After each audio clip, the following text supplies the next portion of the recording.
Assalamualaikum warahmatullahi wabarakatuh. Sahabat sekalian, sebelum mendengarkan kisah ini, mari bersama-sama kita ucapkan sholawat kepada baginda Nabi Muhammad Shallallahu alaihi wasallam.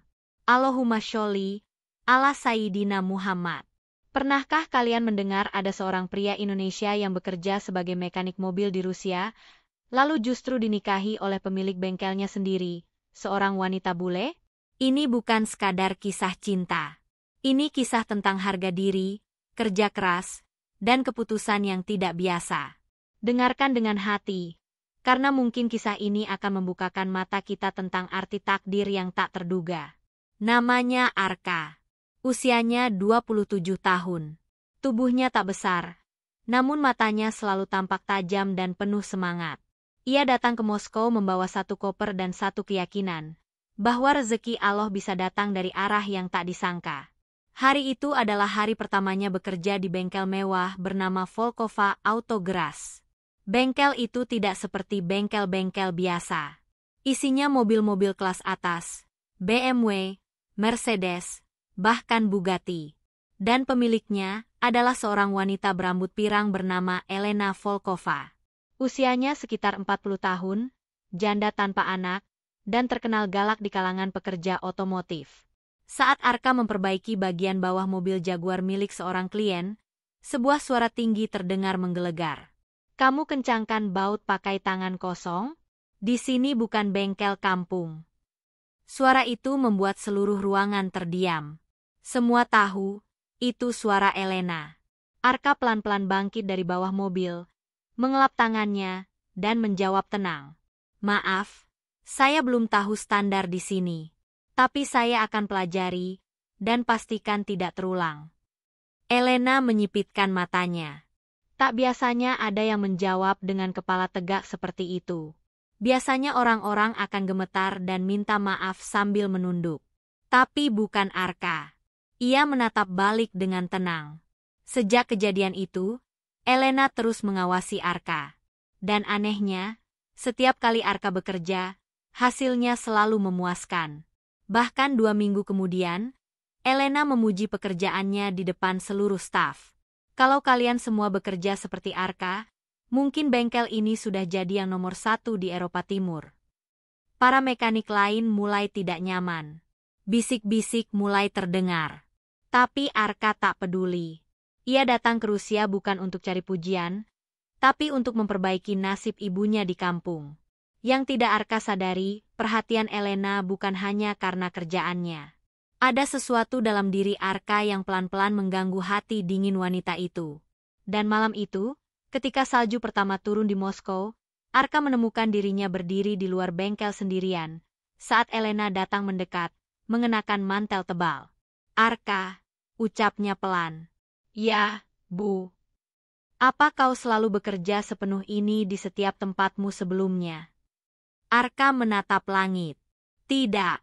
Tapi saya belum pernah bekerja untuk seseorang yang membuat saya ingin membuktikan sesuatu." Elena menatapnya lama, lalu pergi tanpa sepatah kata pun. Tapi langkahnya sedikit goyah. Bab ini belum berakhir. Ini baru awal dari perjalanan tak biasa seorang pria Surabaya dan janda pemilik bengkel Rusia. Salju semakin tebal menyelimuti kota Moskow. Suhu mencapai -18 derajat, membuat siapapun enggan keluar rumah. Tapi di dalam bengkel Volkova, suara mesin dan logam tetap berdentang. Hari itu Arka lembur sendiri. Montir lain sudah pulang sejak maghrib. Ia tengah membongkar sistem suspensi Audi Q7 ketika teleponnya berdering. "Arka, ini aku, Elena." Suara di ujung sana terdengar lelah. "Mobilku mogok di Jalan Kutuzovski Prospek. Bisa kamu datang?" Arka melirik jam tangannya. Hampir pukul 9 malam. Tanpa banyak tanya, ia menggulung lengan jaket, mengambil kotak peralatan, dan bergegas keluar. Di luar, angin menusuk sampai ke tulang. Sesampainya di lokasi, ia menemukan Elena berdiri di samping mobilnya, menggigil meski mengenakan mantel tebal.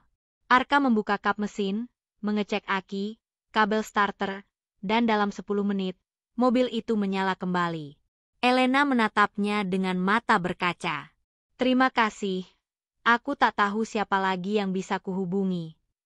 Tak masalah, Bu, jawab Arka sambil tersenyum. Saya hanya melakukan kewajiban. Jangan panggil aku, Bu, malam ini, katanya tiba-tiba. Aku Elena saja. Arka terdiam. Ada jeda aneh di udara. Ayo naik. Aku buatkan teh panas, ucap Elena pelan. Mereka masuk ke apartemen Elena yang hangat dan tenang. Dindingnya penuh lukisan tua dan rak buku tebal. Di meja dapur, 2 cangkir teh mengepul. Elena duduk berhadapan dengan Arka, menatapnya lekat-lekat. Kamu berbeda dari pekerjaku yang lain. Kamu punya sesuatu yang tidak mereka punya. Arka tertawa kecil.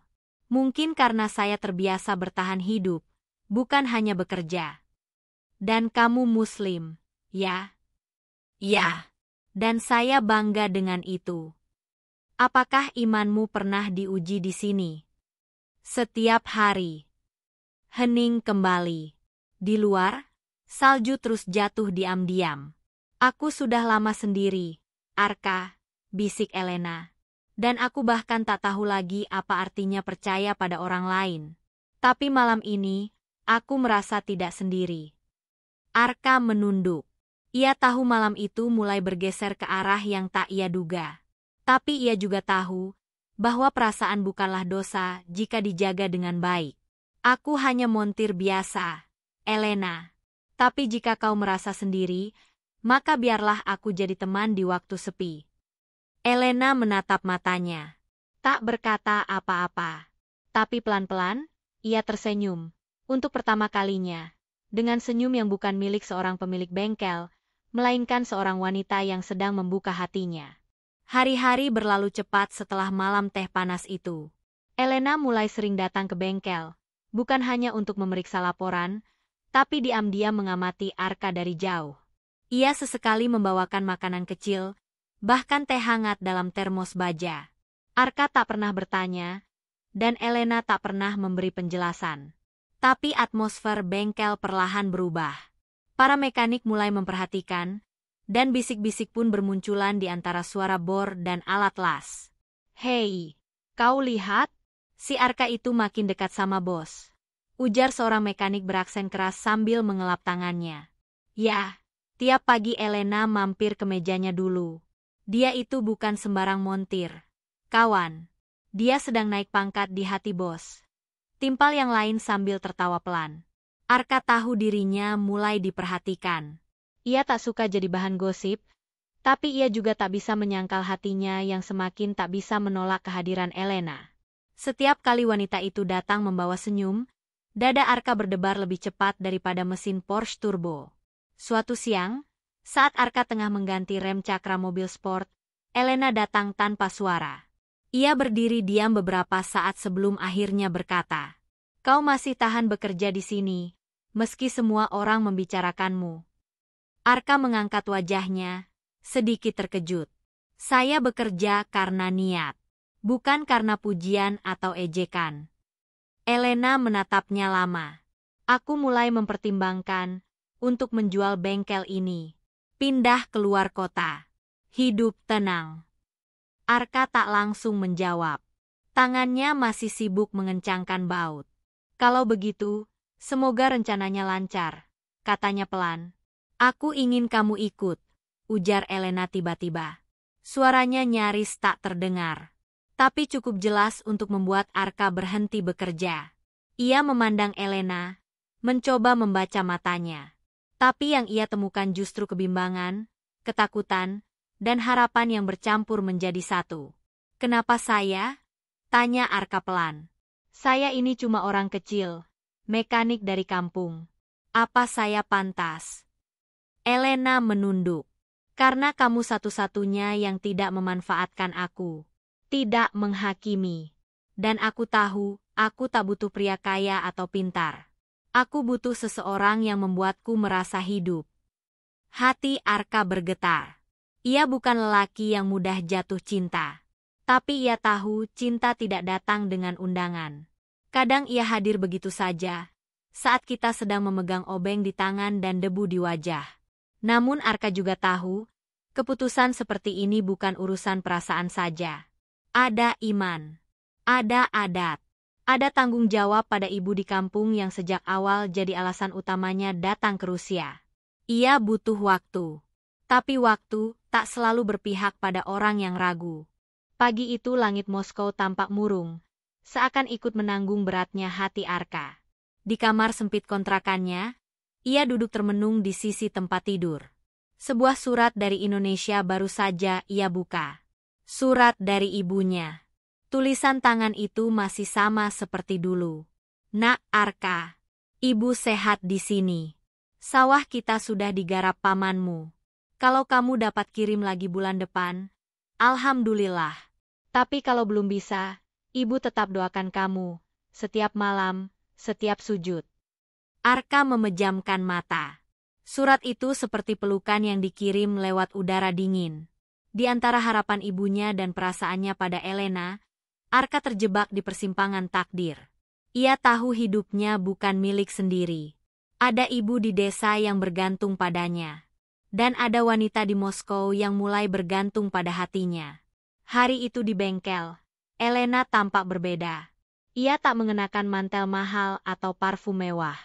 Ia hanya memakai sweater abu-abu sederhana. Wajahnya tampak letih, tapi tetap cantik dengan caranya sendiri.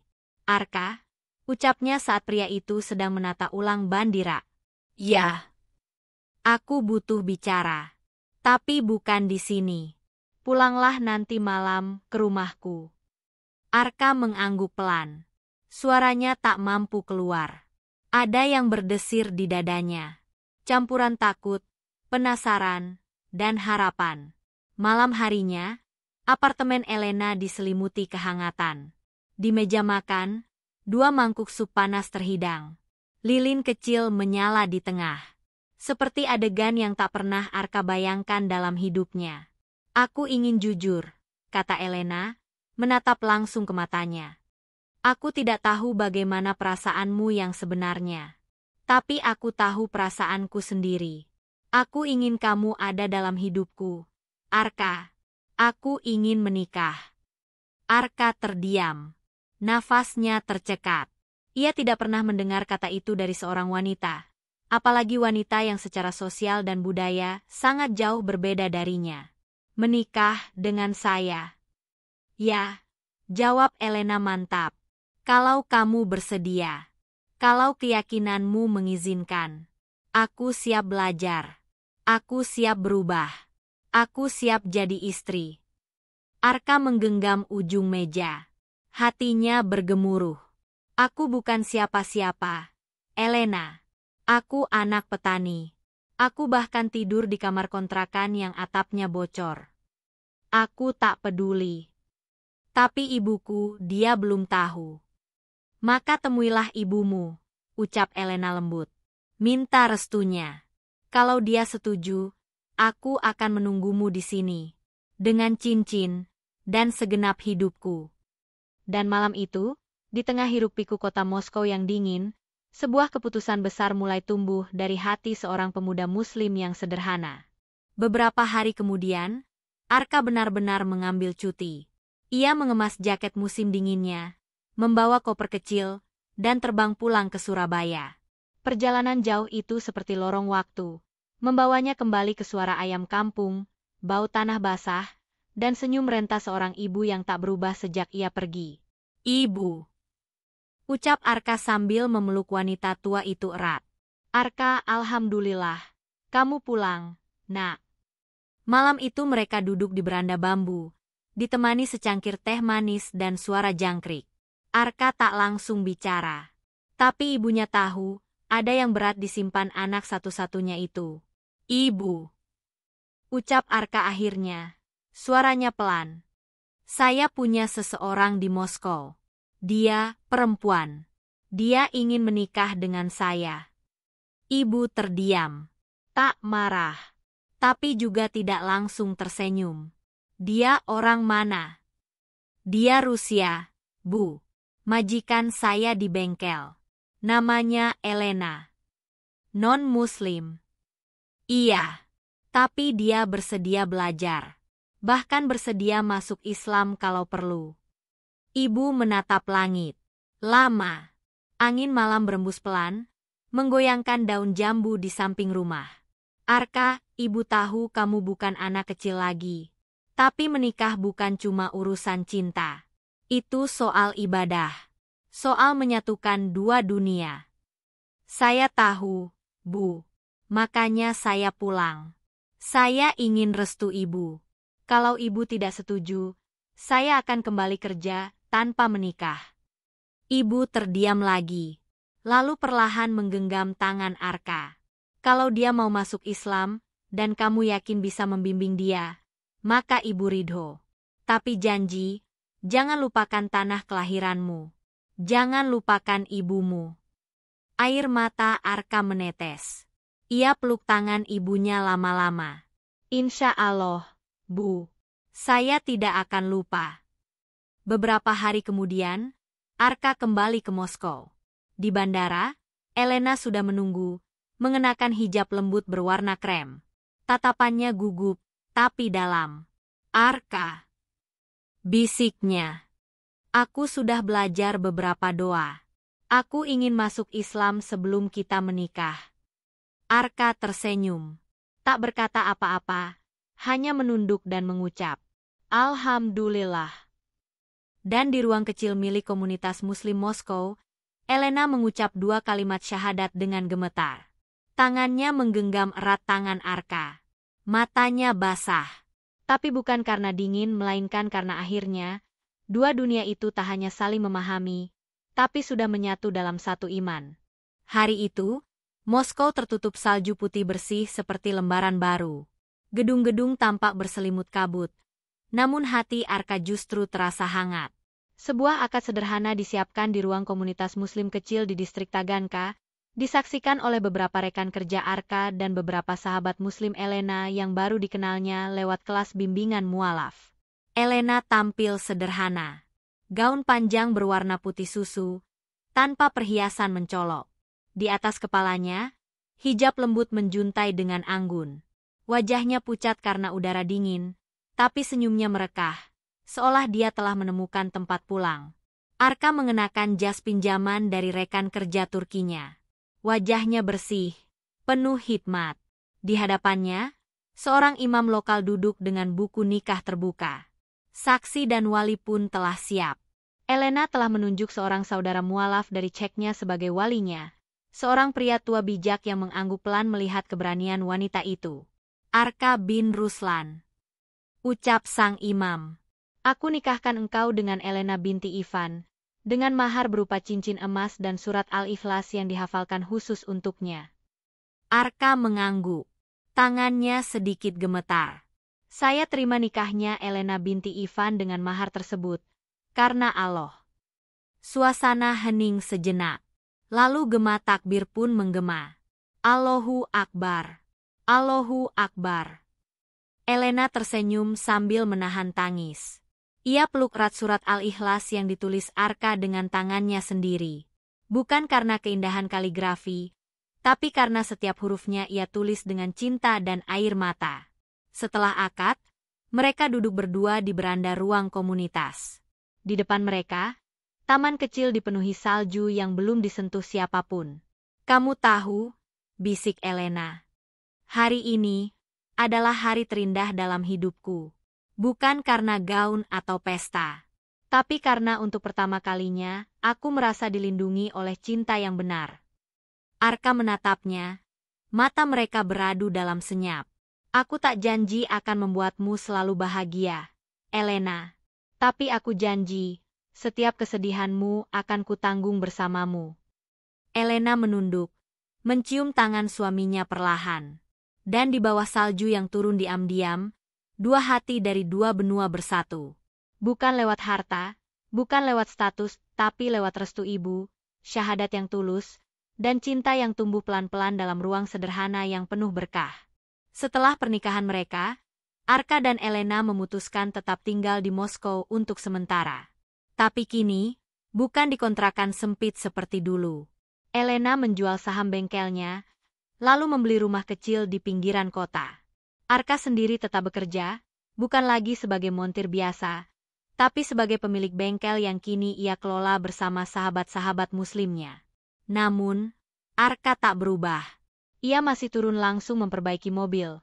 Tangan masih kotor oleh oli, dan selalu berhenti sejenak untuk sholat zuhur di ruang kecil yang ia sulap menjadi musola bengkel. Setiap sore, Elena datang membawakan teh hangat, mengenakan hijabnya dengan mantap. Ia tak hanya menjadi istri, tapi juga murid. Ia mulai hafal doa-doa pendek, bahkan belajar membaca Al-Quran meski terbata. Aku merasa seperti lahir kembali, bisik Elena suatu malam, ketika mereka duduk di ruang keluarga sambil membaca buku tafsir bersama. Dan kamu, Arka, bukan hanya suamiku. Kamu juga imamku. Arka menatap istrinya lama. Dalam diam, ia bersyukur. Bukan karena ia berhasil menikahi wanita cantik dan cerdas, tapi karena ia telah menjaga batas, memegang prinsip, dan pada akhirnya, Allah sendiri yang menyatukan jalan mereka. Suatu malam, salju turun deras. Tapi di dalam rumah kecil itu, kehangatan menyelimuti dari dalam. Arka dan Elena sholat berjamaah.